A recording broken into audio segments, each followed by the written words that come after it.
Welcome to this installment of Rafter Equipment's maintenance series. This is a single point adjustment or SPA portion of the maintenance series focusing on roll stands. We are looking for signs of wear in the SPA's thrust washers. First, you'll need to put a witness mark between the roll stand and the bearing block. Now you want to take the pry bar, place it between the upper and lower bearing blocks and pry up, checking for movement. If you see the witness mark move, then you need to tighten up the SPA assembly. To do this, you'll need to take the top dial off and tighten up the two lock nuts on the top of the SPA.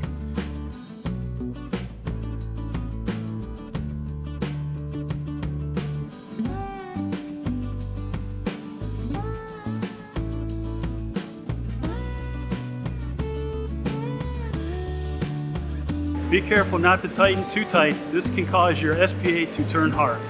Now you want to ensure that there is no movements between the witness marks.